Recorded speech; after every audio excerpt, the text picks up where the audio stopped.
Espoir du monde, Église universelle. Papa Kulutu oye.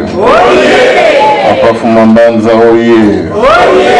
Papa Mfumalongo oye. Espoir du monde, nous sommes avec vous. Nakomba tata pe ya mwana pe ya molimo santu ya liboso nakomba bandeko na nga nyonso tu kobanda na ya Suzanne tinaleki na nga mama Solange totondi bino na mbote ya esengo bopesi biso na mokolo ya lelo, plus particulièrement na mokolo ya lelo oyo ezali mbotama ya moko kati na biso,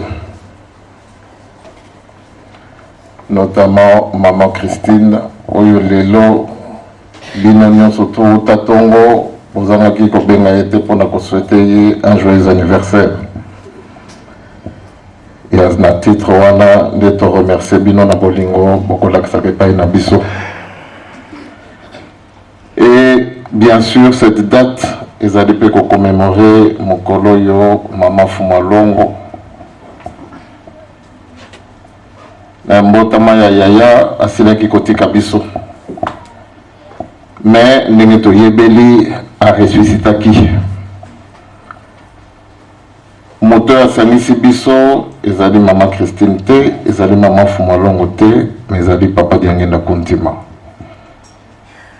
oyo yo nanga tolobi ye kaka wana papa Simoki Mbangu molimo santu ye nde soki mokolo wana mama Fumalongo atikaki biso, mais lelo ngai nalingaki kozala wa te.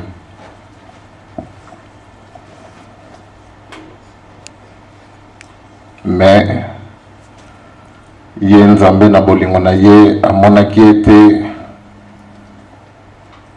esengaki ete aresuscite mwasi na ye ya solo ndenge na kolobaka nalingi te ke biso bakimbongiste tozala obele bahistorien tokobetaka masolo mokolo yango ezalaki ndenge nini, ezala histoire ndenge nalobi moto asangisi biso na esika oyo papa Diangenda Kuntima oyo yo nanga tobengi nzambe oyo le 4 août ezali kosymboliser naissance ya jeunesse, mais lelo yaya 64 ans. Donc ça va faire 64 ans que ba jeune tout le monde anaki na vallée oyo papa Simoki Mbangu alobi na papa que voilà ba oyo bakosala na yo lelo tomituna mission na biso en tant que jeune pambate ndenge bamindele bakolobaka jeune ezali de 7 à 77 ans. Kati na biso moto yo aleki plus de 77 ans azalité. Donc c'est-à-dire que biso nyo surtout ko bandaye moko yaya, nous sommes des jeunes. Mais ndenge na lobi moto ya sali que lelo to sangana to sepela.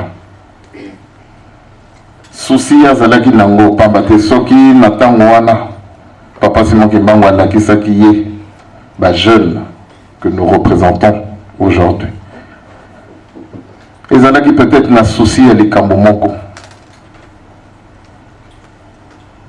Ezalaki na souci ya likambo moko.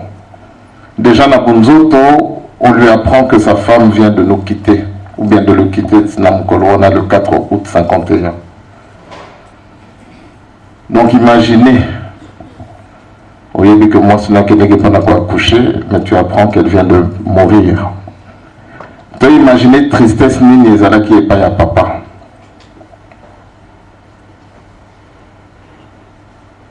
Balakisi ye mwana mais à solo avant que mwana wana zala il y avait son épouse. Donc Donc il y a un alobito s'imaginer tristesse ni nyango papa kokaki kozala na yango na mukolo wana.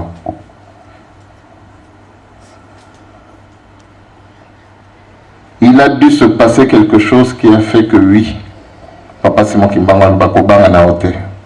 Non seulement ta femme va revivre, va ressusciter, mais je te montre déjà l'éternité de cette œuvre à travers ma jeune.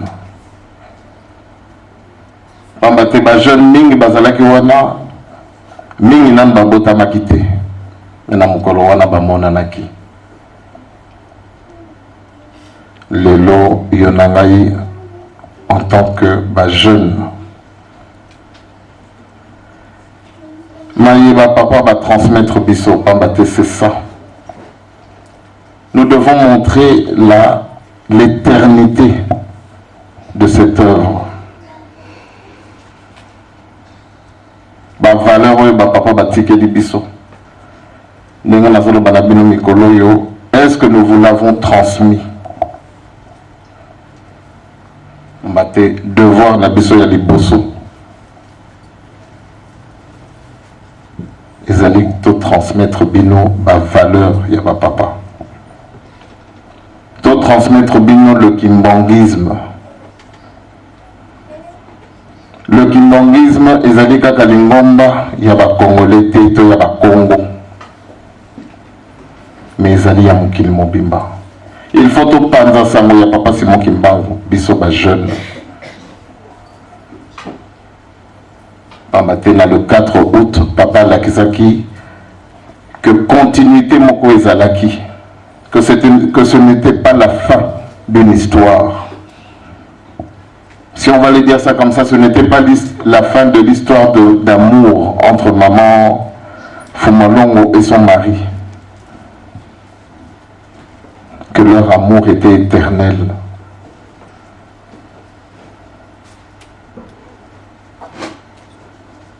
Notre mère, l'église, nous bamindele bakolobaka. Pamateli ngombe zalineti mama. Ndenge papa Fumalongo a ressuscité ki maman Fumalongo. Ndenge pe lelo lingomba na ye ekozala éternel. Lingombo yo ekokufa te. Biso batu tokoleka, mais cette église va rester. Voilà quelles sont les choses qui nous ont été transmises. Que yonanga jeunesse kimbanguiste, tola kisa monene ya papa Simon Kimbangu, tola kisa monene ya ba valeur oyo ba inculquer biso.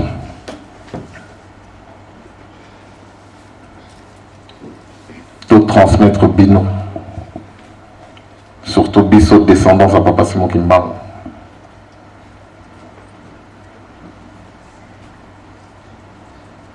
L'éducation, la connaissance, la formation dans le domaine union, surtout au école qui sont menés à papa Simon Kimbangu.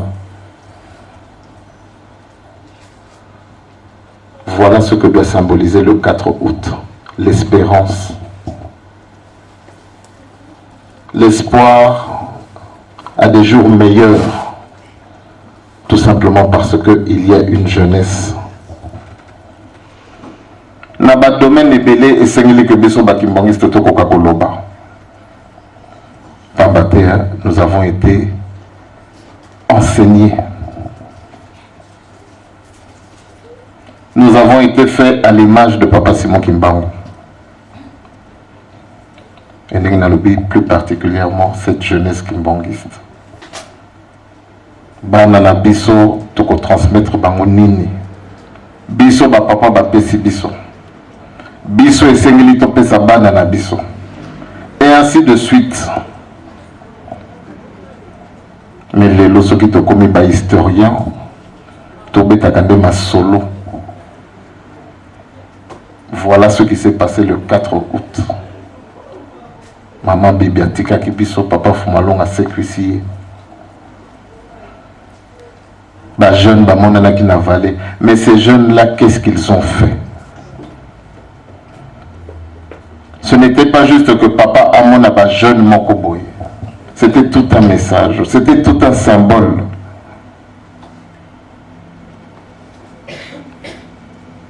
on a ndenge tozali kokendele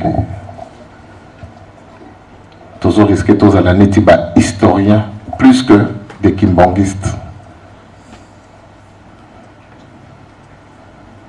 Donc Mukolo, il y a le 4 août. Il accepte que oui, il y a un avenir, il y a de l'espoir.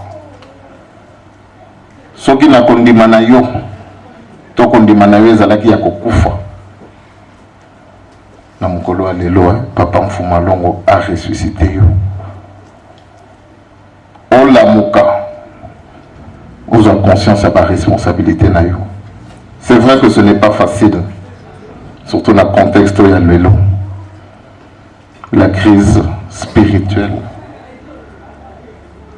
la crise économique, surtout passé. La colonie surtout la difficulté où il y a la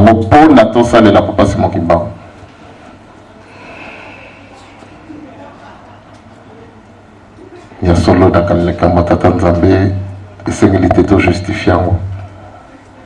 Tant on bengami kimbanguiste, tant on bengami jeune kimbanguiste, tu ne peux pas perdre l'espoir. Pambate Mukolo ya lelo.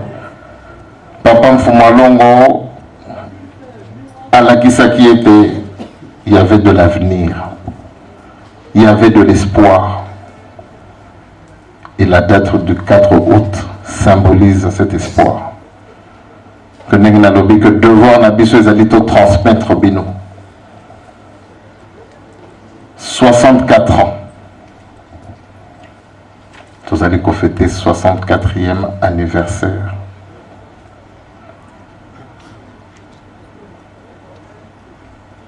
Biso ba jeune, oyoto yebi li solo, yoto li kamboyo. Qu'avons-nous fait?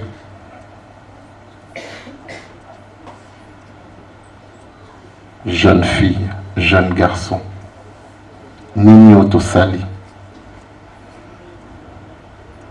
Nini yango biso yo toyebaki lisoyo depuis lisolo pardon depuis des années. On a zali kotala na l'année papa préchaté. Moi na muke, je ne pense pas kayebaki papa. Na l'année maman Nadège, na ndeni pété ayebaki papa.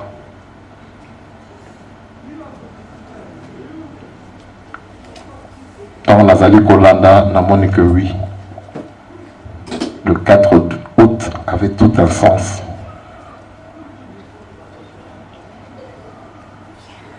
Devoir na biso, surtout biso mututo ebaki ba papa. Devoir na biso, c'est d'être capable de transmettre les valeurs kimbanguistes. L'enseignement de Papa Simon Kimbangu. Ndenge na lobi tozala ba historien te. Toya wate à titre posthume to parce que nanimaki Papa Mfuma Longo non. Ndenge na lobaka koyeba ba papa na kosalela bango ezali makambo mibale. Biso tolakisa ke toyebi pe tosalelaka bango. Que biso ba jeune ndenge slogan na biso kolobaka ba jeune espoir de l'église. Et cette église c'est l'espoir du monde. Yango na lobi église ezali ya ba Congo te ya ba Congolais te soki ya ba nani non. Ezali église universelle. Papa Simon Kimbangu ba papa mokili oyo univers ezali bango. L'univers bango mo basalaki yango. Ba planète nyonso to mokili ezali bango. Donc même si tu as Papa Simon Kimbangu Nzamba bato mwendo 1-1. Azali Nzambe ya mokili. Voilà qui toi et moi nous sommes en train de servir aujourd'hui.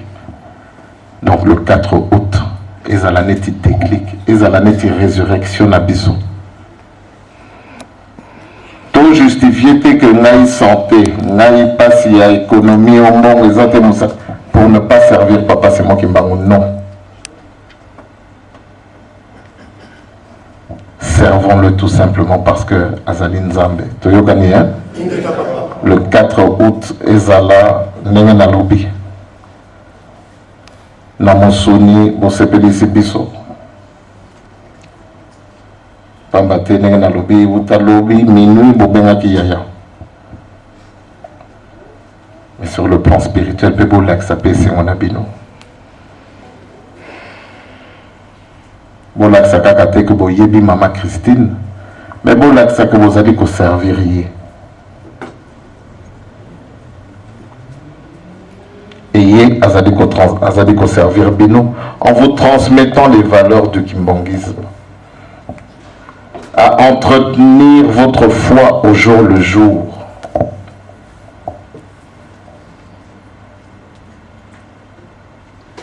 Donc voilà. Isaka kateke na yebi mama Christine te na salle la kaye. Yangonde ba papa batike la biso.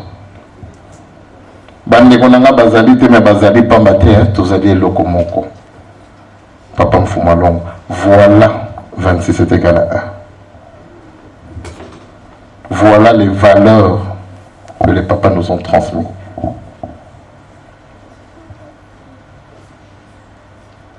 Bolingo, mibeko, misala. Et tato a ressuscité qui moi si naye, ezalaki na bolingo. Pour la côté à biso.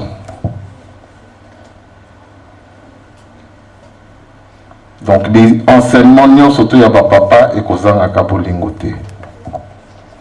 C'est ça qui a fait leur grandeur, c'est ça qui fait que nous soyons ici. Donc voilà, papa c'est mon qui manque. Tous ont conscience. Tous ressuscité, ceux qui sont là qui pongi. Pour être le 4 août, ils ont sens nango. Que le 4 août, ils ont sens nango. Tu vois dimanche, nous devons continuer ma solo na biso. Pendant de l'eau, que plus tard, 20h30, il fallait tout bimao. Au moment où vous allez locataire. Qui m'ont mis stoyé. Bajenouye. Bajenouye. Bajenouye. Espoir de l'église. Donc on tenait que vous allez locataire. Dimanche, pour nous, nous avons un peu de squatter. Tous en a kaboye. Donc, tout là qui sait que Tokozala, bateau et maman Christine T. Mais tout là qui sait que Tozali bateau, Tozali ko servir maman Christine. Tant vous servir, vous servir biso. Tant vous servir biso, vous servir ma papa. Les alliés suite mon logique. Mon canon Zambé lobby que le plus grand parmi vous, c'est celui qui est au service de l'autre. Ça veut tout simplement dire Mikitisa Nzamba Komatisayo.